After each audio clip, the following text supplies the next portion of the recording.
You do not understand Super Saiyan Goku.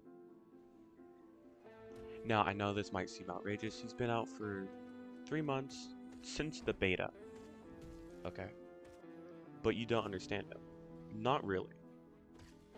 Because today, we're doing a deep dive of Super Saiyan Goku. Now, what do I mean you don't understand him? First off, let's just look at his rush attacks. Goku has a rush attack increase of 256% with an average increase of 1.129252626, or 113% per level. What does this mean? From level 1, where you start out, to level 15, his rush attack damage increases by 256%, from 50 to 128. This is without cards, this is without Kaioken, this is before he's even transformed. From level 50 to level 51, you increase by 2%. From then on, you increase by these percentages till you reach 128. Goku gets a rough 130% damage increase onto his attacks when he is transformed. I say rough because Bandai says it's 130%, which is buffed from the beta of 125. But with these very long percentages, if you do the math, it comes out as a percentage that's essentially 130%. Now, using that knowledge, if you were transformed from the get-go, he would have a 65 base attack for rush, and it ends at 167. This is without having 3 red cards. This is without having any buffs, them having any debuffs. This is just his flat damage. Now the following are his skill 1 through skill 3, the Kamehameha, the Meteor Hammer, and the Kaioken, from the lowest it can be obtained. Now sure, I could take away the roughly 1.13% from all of the values I did per each level, but you wouldn't be getting it at the level, right? Like for Meteor Hammer down here, skip ahead a little bit. Its base damage for level 1 is 800 hit, but you can't even get Meteor Hammer at 800 hit. So we're going to start at the lowest you can get it. Kamehameha, including every single tick of damage, and them being as close as possible, because there is range drop off for beams. It's 1,584 damage. Now that's actually a lot. But the problem is Kamehameha at level 1 is this small, which is really hard to hit, and especially in this meta with Super Saiyan 4 and tons of text running around and you being slapped sideways, right?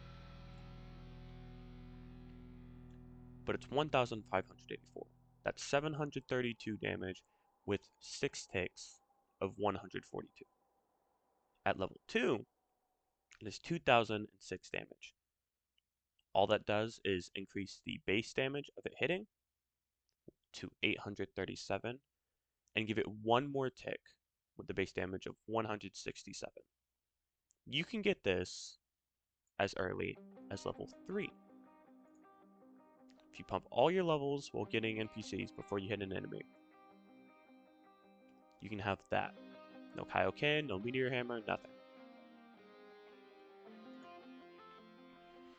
Now at level 3, it does 3,254 damage. This is including the however many level up percentage to level 8. Now if you want the exact percentage, that you just have to go through some development letters because they list it at some point, right? Still keeps its 7 ticks of extra damage with its 1 initial damage, 1,364. Now if we go to Kaioken Kamehameha, which is skill 3, The earliest you can get Kaioken Kamehameha is at level 3, and it does 2,308 damage. Now the fun part about Kaioken is, for the Kamehameha, it gives it 6 extra ticks of damage. At level 2, with Kaioken and the Kamehameha being at level 2, does 3,168 damage, including the initial hit, the 5 ticks of damage before you use Kaioken, and the 6 ticks of 221 damage. And at level 3, as you can see, does 5,269 damage. Kaioken Kamehameha can increase damage flat out, the Kamehameha does, but it adds on 6 ticks of damage past the move, far exceeds the end. Now, you can use it at the very beginning, before you use Kamehameha.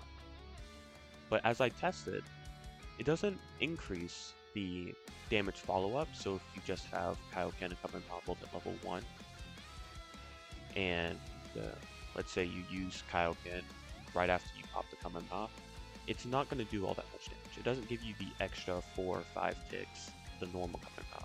If you use it before you activate it, you will have your Kaioken come back.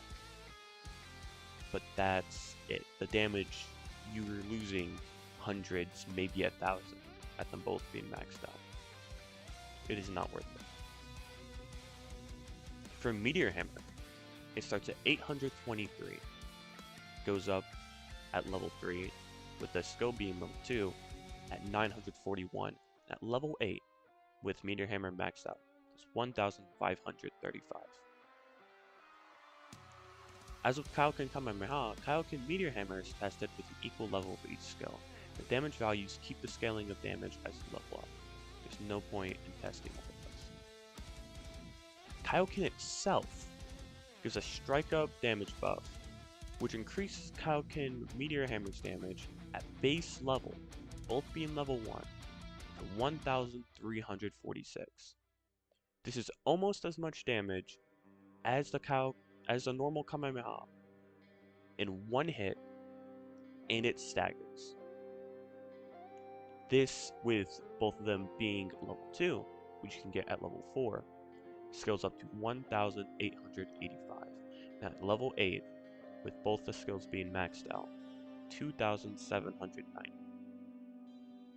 Now as you can see, Kaioken gives you a strike attack up buff of plus 700, which means if we were at level 1 and we did the damage outright, it is just 800 plus 700, not including the level up modifiers, which is why this doesn't equal 1,500. Now, as you level up Kaioken, that increases, but it also gives you a speed increase of 140%. Makes you a lot quicker. Now at level 2, it increases the strike attack up to 1,000, and the speed being 180. Now at level 3, it increases it to a wonderful 1,001 increased damage, with the speed being up by 220%, as well as you getting 2 stacks of Kaioken that being maxed out. Kaioken increases Kamehameha for 6 to 7 hits with increased damage. It is immensely unoptimal, only good for preserving Kaioken if you pop Kaioken before the Kamehameha. Kaioken Kamehameha also slows down your opponent. Now we do not know the amount that it slows your opponent down, but it definitely slows them down. Kaioken staggers your enemy, as well as giving it a shockwave when you use it with Meteor Hammer, and a currently undefined defense up. We don't know the percentage of that yet. Kaioken increases the damage of Spirit Bomb and gives it an explosion at the very end for better securing more damage, but that window is very strict. You cannot use it right before you pop Spirit Bomb, and you cannot use it while you're throwing Spirit Bomb.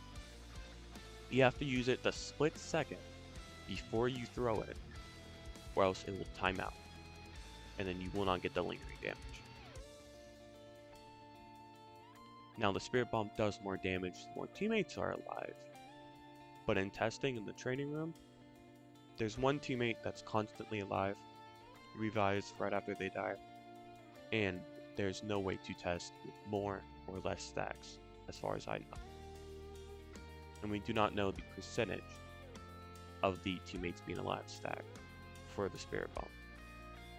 But just know if you're using it for a boss secure or to take down a tower and all your teammates are alive, if you're level 11 and you have level 3 Kaioken and Spirit Bomb, even if you have no cards of the transformation, it's going to do more damage than stated here. Same can be said if you have no teammates alive. Now Spirit Bomb, right out the gate at level 5, does 4,839 damage on a 90-second cooldown. This can go up at level 8 to 5,968, and at level 11 to be 7,661. Enough for almost every single boss's half health bar. It is amazingly secure as long as you hit it. Kaioken's Spirit Bomb increases the size and it gives it a lingering hitbox, 2,419, as well as increasing the damage to a total of 7,499 at level 5. At level 2 for Spirit Bomb and Kaioken, it reaches almost 10,000 damage, and at level 3 for both, with no other additives, no transformation, of 30% damage increase, no buffs, no debuffs, nothing. It is 11,874, with a almost 4,000 lingering hitbox. Whenever it looks like it's already gone, it explodes. Now the reason why I say you do not understand Goku is no one knew these numbers. If you look over here to rush attack damage, this is every single DPS's rush attack damage and the average percent, the actual percentage of what it goes up by. You can see if we come over here to wherever Super Saiyan 3 Goku is, right here, you can see he has the exact same numbers, the exact same build-up as normal Goku. Which means the level up increase differs from every single character. And not it being different characters entirely, but different characters in the TV show itself. So much so that we all believe that Gamma 1 is supposed to have more health, do less damage than Gamma 2, but Gamma 2 scales lower than Gamma 1 does. And Gamma 1, whenever he's assisting, does more damage than Gamma 2, and Gamma 1 has a bigger rush attack. And this isn't just normal rush attack increases. This is the increase for the whole character while you're playing them. Initially, he gets an increase that's higher, but it doesn't matter because Gamma 1 starts at 58 and ends at 193. The only people that beat him are people that their whole kit is rush attacks. Kale, whose whole passive increases her rush attacks. Oob, whose whole damage is his rush attacks. The Bora doesn't beat Gamma 1. And Super Saiyan Goku, the first character you get. The first character you ever see in the trailer. No one knew this. Now, if you really liked this video, tell me. I will make sure to cover a video for every single DPS, and even talk about the passives that each role has, as well as cards, their exact numbers, what they defend against, what they increase your damage on, everything. But this video took close to 6 hours just to study for, to get all of these numbers, make sure they're accurate, test them. So let me know if you liked the video. And with that being said, you have a good day.